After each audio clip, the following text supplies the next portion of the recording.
Hello friends, आज की इस वीडियो में हम डबल इंटीग्रेशन के ऊपर बात करने वाले हैं। कंसेप्ट क्या है उस चीज़ का, मतलब और क्या फिजिकल सिग्निफिकेंस वगैरह क्या है।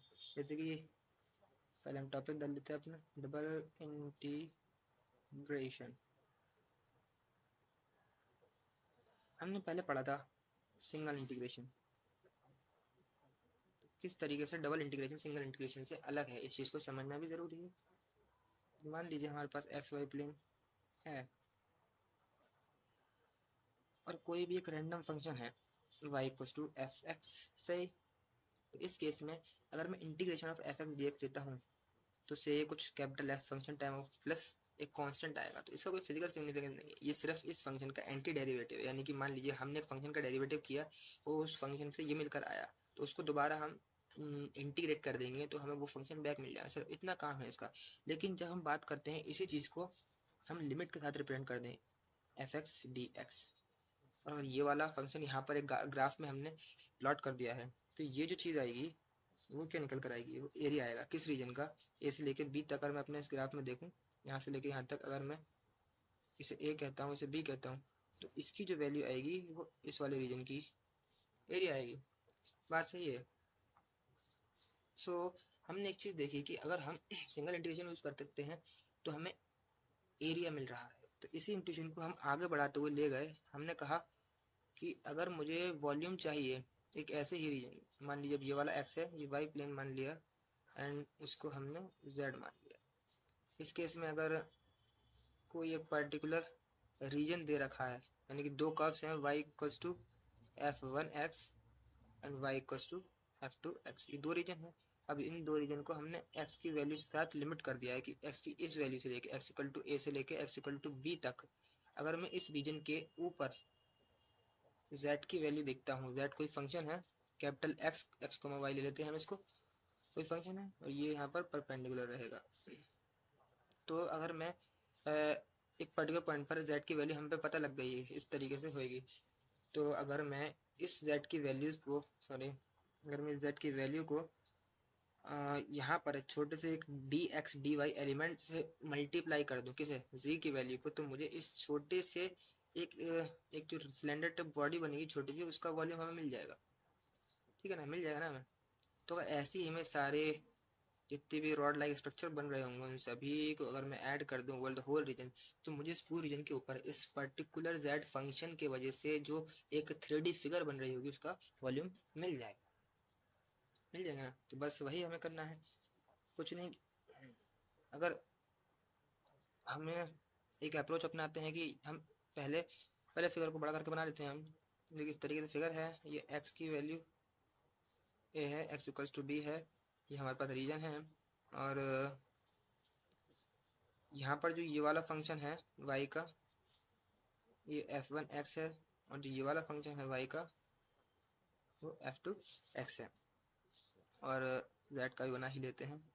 एक पर्टिकुलर पॉइंट पे z की जो फंक्शन की वैल्यू है कैपिटल एक्स है, स्मॉल एक्स नहीं है, ध्यान रखें, कैपिटल एक्स। तो इस तरीके से एक जनरल पॉइंट है, जनरल वैल्यू है z की किसी भी पर्टिकुलर पॉइंट पर। तो अगर मैं इस लाइन के अक्रॉस, यानी कि इस पतली सी स्ट्रिप के अक्रॉस, बहुत मतलब इसकी जो थिकनेस है ये D X tends to zero, इसी तरह हम इधर मूव करते जाएंगे।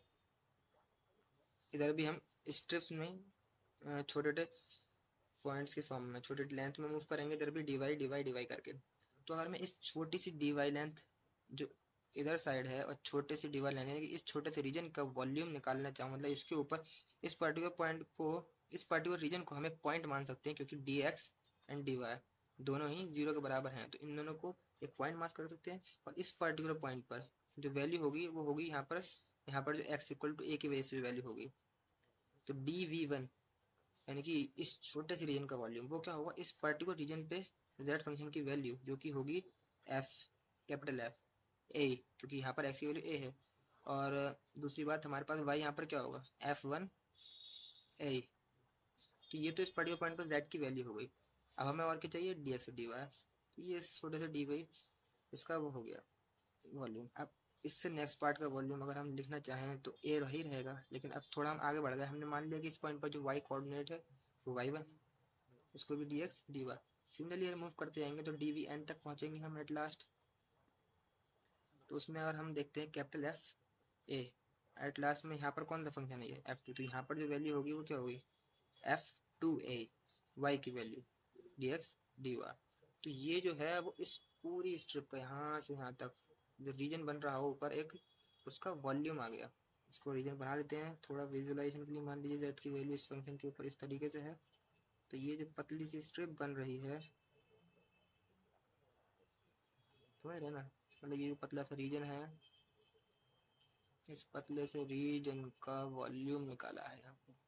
अब ऐसे सारे रीजन को अगर मैं ऐड करते चले जाऊँ अलोंग दिस वे, तो हमें पूरे रीजन का वॉल्यूम मिल जाएगा। तो अगर मैं इस पूरे को डी वी डैश कह देता हूँ, डी वी डैश, तो डी वी डैश की जो वैल्यू आएगी तो हमारे पास क्या आने वाली है, D X D Y common लेंगे हम, capital F A comma F one A, capital F A comma Y one, so on up to capital A comma F2A bracket close. अब इस चीज़ को आप नोटिस करें कि ये जो चीज़ है अंदर ग्राफ के मतलब ब्रैकेट के, वो किस चीज़ का फंक्शन है, वो y का फंक्शन है, क्योंकि इसमें सिर्फ y की वैल्यूज चेंज हो रही हैं, y की वैल्यूज चेंज हो रही हैं। और वैल्यूज भी कैसे चेंज हो रही हैं, बिल्कुल एक से लगी हुई वैल्यूज हैं, यानी कि इसकी जस्ट नेक्स्ट वैल्यू है, इसकी जस्ट नेक्स्ट वैल्यू अगले है, और इसकी जस्ट नेक्स्ट जस्ट पिछली वैल्यू यहाँ पर हुई कहीं पर ऐसी, मतलब बिल्कुल consecutive values of y are there, so it is continuous value distribution, so we can replace this with an integral। we know ना कि अगर हमारे पास इस तरीके की वैल्यूज रहती हैं, तो अगर मैं dx को ऐसे ही रहने दूं और dy को अंदर ले जाऊं, तो f a comma F one A D Y, F A comma Y one D Y, and similarly f a comma F two A D Y. तो ये जो चीज़ है वो क्या है, वो मान लीजिए हमारे पास कि X plane Y, X Y plane, and अगर मान लीजिए हमारे पास एफ कोई फंक्शन है एफ ए कॉमा वाई, और उसको हम एफ वन से लेके एफ टू ए तक वेरी करा रहे हैं। तो इन सब का जो रीजन की जो स्ट्रिप्स हैं, वो छोटी छोटी स्ट्रिप्स जो है उनका एक वॉल्यूम है, ये लास्ट वाली स्ट्रिप का, ये सेकंड वाली का, ये फर्स्ट वाली का। तो इन सबको हम ऐड करेंगे तो एरिया मिल जाएगा। और हम बात कर चुके हैं अभी ऊपर ही कि अगर हमें इस रीजन का एरिया चाहिए तो हम इसको रिप्लेस कर सकते हैं किससे, इंटीग्रल से। इंटीग्रल कहाँ से आता है, F one of A and ऊपर एफ टू ऑफ ए, अंदर अब क्या बचेगा, ए कॉमा ये वाई का फंक्शन बन जाएगा, इजंट दैट, ये वाई का फंक्शन बन जाएगा। तो ये जो आया वो हमारे पास डी वी वन आया, समझ रहे हो ना, डी वी वन यानी कि क्या, इस पतली सी स्ट्रिप का वॉल्यूम, एक शीट टाइप के, पतली सी बहुत थिन शीट का वॉल्यूम। अब अगर मैं ऐसी सारी शीट्स का चेंज कर दूं, मतलब ऐड कर दूं, सॉरी, यानी कि डी वी, इसे वी वन डैश कह देते हैं, बल्कि वी वन डैश तो ज़्यादा बेहतर रहेगा। अगले को वी टू डैश कहेंगे, तो उसमें भी सेम चीज़ रहेगी, बस क्या होगा, वो एक्स की एक दूसरी वैल्यू के लिए होगी, समझ रहे ना। और मैं ऐसी लास्ट वैल्यू के लिए चला जाऊं तो मुझे क्या मिलेगा, D X F one B F two B X comma Y D Y, sorry B B comma Y D Y. इन सबको मुझे ऐड करना है, तो मुझे सारा वो जो ऊपर रीजन है ना हमारा, इस पूरे रीजन का जो स्ट्रक्चर बन रहा होगा उसका वॉल्यूम मिल जाएगा। तो उसके लिए हम एक चीज़ करते हैं, देखो यहाँ पर जो है, जो ये वाला पार्ट है अंदर वाला, अगर मैं इसको फंक्शन लिखता हूँ एक जी एक्स फंक्शन, तो जी एक्स फंक्शन को मैं क्या लिखूँ, F one X F two x की, एक्स की वैल्यू हम जनरल जनरल बात कर रहे हैं, डी जी एक्स है। तो इस पूरी चीज़ को मैं D V one dash, D V one dash को मैं लिख सकता हूँ, आप देखें, यानी कि ये वाला पार्ट है, ये वाला पार्ट है। तो आप देखेंगे कि यहाँ पर अगर मैं x की जगह a लगाता हूँ तो मुझे ये वाली मिल जाएगी, ऐसे डी वी टू डैश के लिए अगर मैं एक्स की जगह x1 लगाता हूँ तो देखिए ये वाला इस वाली वैल्यू में अगर मैं एक्स की जगह x1 लगाता हूँ तो मुझे ये वाली वैल्यू मिल जाएगी। इस तरह अगर मैं एक्स की जगह b लगाता हूँ तो मुझे ये लास्ट वाला एक्सप्रेशन मिल जाएगा। तो इन जनरल मुझ पे क्या हुआ कि एक तरीके से कि हमारे पास जितने भी ये ऊपर एक्सप्रेशन हैं ये एक फंक्शन है जी एक्स के, जो कि एक्स के फंक्शन है सॉरी, और वो वेरी कर रहे हैं। वाई यहाँ पर कांस्टेंट मान के चलिए, देखिए वाई की वैल्यू वेरी नहीं कर रही है इन सभी एक्सप्रेशन में, वाई की वैल्यू सेम है, लेकिन यहाँ पर जो एक्स की वैल्यू है through out the expression change कर रही है। सेम इसी तरह जो ये जी एक्स है वो एक फंक्शन हो गया है किसका, एक्स का, यानी कि अब जी एक्स को एक फंक्शन मान लिया हमने, ऐसे G X is equal to some function of X. And इसकी जो लिमिट है आप देखें, एक्स की वैल्यू यहाँ पर ए से लेके कहाँ तक वेरी कर रही है, बी तक, ए से लेके बी तक, तो इसका ये एरिया है। तो हम इस पूरे जितने भी एक्सप्रेशन आएंगे इस तरीके से, तो उन सभी एक्सप्रेशन को हम ऐड कर दें तो टोटल वॉल्यूम हमें मिल जाएगा, क्योंकि ये सब इन सारी स्ट्रिप्स का वॉल्यूम है, हम सबको ऐड कर देंगे। तो इन सबको ऐड करने के लिए हम क्या करेंगे, क्योंकि हम देख रहे हैं कि ये जो है जी एक्स फंक्शन है, जी एक्स फंक्शन डी एक्स के साथ, यानी हर पॉइंट पर इस तरीके से अगर मैं मान के चलूँ,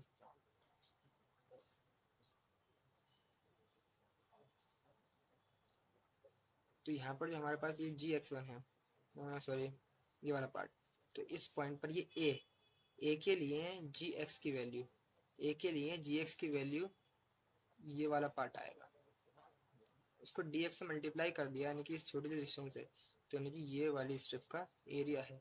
चाहे सारी स्ट्रिप का एरिया मैं जोड़ लूंगा तो मुझे इन सब का सम मिल जाएगा, और ये सब का सम है क्या हमारे पास, टोटल वॉल्यूम है। जब हम पे टोटल वॉल्यूम आ गया तो बस सिंप्लीफाई करना रह गया।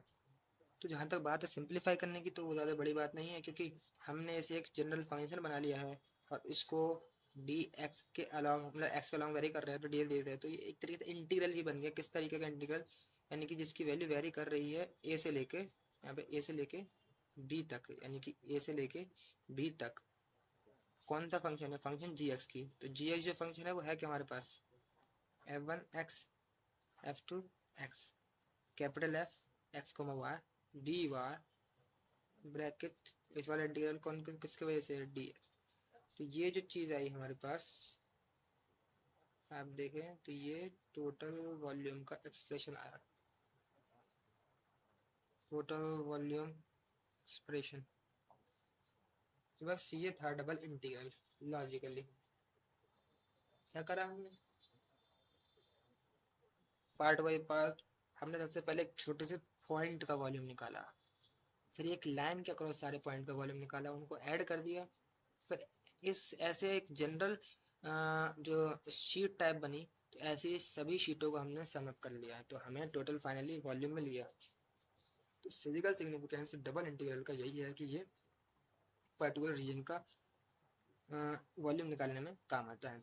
बट हमें क्या चीज़ ध्यान रखनी है कि इस केस में तो हमारे पास जो फंक्शन था, जो यहाँ पर फंक्शन थे हमारे, ये वाले और ये वाले, ये एक्स के फंक्शन थे, और यही चीज़ अगर यहाँ पर हमारे फिगर में, ये वाली फिगर में अगर ये हमारे इस तरीके से फंक्शन होते हैं, यानी कि कुछ इस तरीके से मैं बता देता हूँ, एक्स वाई जी, यानी कि इस तरीके का कुछ ग्राफ होता, तो यानी कि यहाँ पर वाई की वैल्यू फिक्स होती, तो कुछ नहीं रहता, आंसर सेम रहता है, बस क्या होता कि वी टी, यानी कि अगर वाई की वैल्यू सी से डी तक वेरी कर रही है और हमारे पास अगर फंक्शन वाई के हैं F one F two Y, यानी कि एक्स की वैल्यू है एक्चुअली में X comma Y D X and D Y, तो बस इतना सा चेंज आएगा, बाकी कुछ प्रॉब्लम वाली बात नहीं है, कोई प्रॉब्लम वाली बात है नहीं इसमें, बस इस तरीके से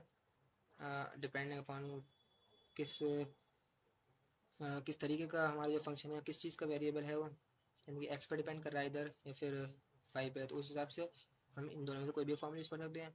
और वहीं पर एक बात और है कि अगर ये हमारे पास अभी तो फंक्शन थे, इन केस अगर ये फंक्शन ना हो, इन केस अगर ये फंक्शन ना हो, सिंपल एक कांस्टेंट वैल्यू यानी कि जैसे एक्स इक्वल टू बी, तो यहाँ पर एक्स इक्वल टू ए था, ऐसे वाई इक्वल टू सी और डी, और सिंपल एक्सप्रेशन होती है स्ट्रेट लाइन स्क्वायर टाइप बनता, तो ये वाला एक्सप्रेशन और ये वाला एक्सप्रेशन में मतलब डी वाई का और डी एक्स का जो ऑर्डर है वो मैटर नहीं करता। अगर मान लो आप यही एक्सप्रेशन है और यहाँ पर एफ वन की अगर सी होता और यहाँ पर डी होता, तो डी वाई को अगर मैं बाहर ले जाता और डी एक्स को अंदर ले जाता, तो मैं इसकी लिमिट को बाहर ले जाता और इसकी लिमिट को अंदर ले जाता, आंसर सेम आ जाता।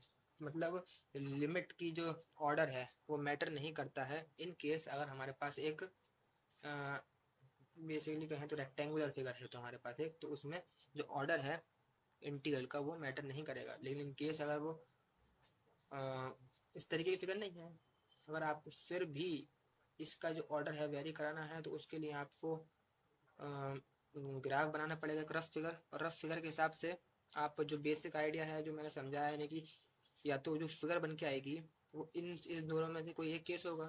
तो अगर आपको इस तरीके कोई फिगर दे रखा है तो आपको ये वाला फॉर्म लगाना है, तो आप बस उसकी मतलब ये एक्स और वाई की लिमिट्स चेक कर लेना, और इसी तरह जो वाई की मतलब एक्स की लिमिट चेक कर लेना, इस केस में एक्स की तो इस केस में वाई की लिमिट चेक करेंगे। और वेरिएबल यानी कि इस केस में तो फंक्शन वो एक्स के डिपेंडेंट था, तो यहाँ पर आके वाई का डिपेंडेंट, यानी कि बस जैसे कि वाई का फंक्शन दे रखा, एक्स का फंक्शन दे रखा हो, तो यहाँ से हम वाई की वैल्यू निकाल लेंगे। तो बस वो चीज़ करनी है, और थोड़ा बहुत तो बस कॉन्सेप्ट ऊपर वाली लगना है, ये चीज़ ध्यान रखें उसमें, और हम निकाल सकते हैं उसका भी वैल्यू। तो समझता हूँ कि मैं ज़्यादातर इसके बारे में चीज़ क्लियर हो गई होगी, डबल इंटीग्रेशन क्या है। फिर भी कोई डाउट हो तो कमेंट में लिख दें मुझे, इंशाल्लाह कोशिश करूँगा मैं क्लियर करने का डाउट। बाकी अगर ज़रा भी आपका डाउट क्लियर हुआ हो तो प्लीज़ लाइक ज़रूर कर दें।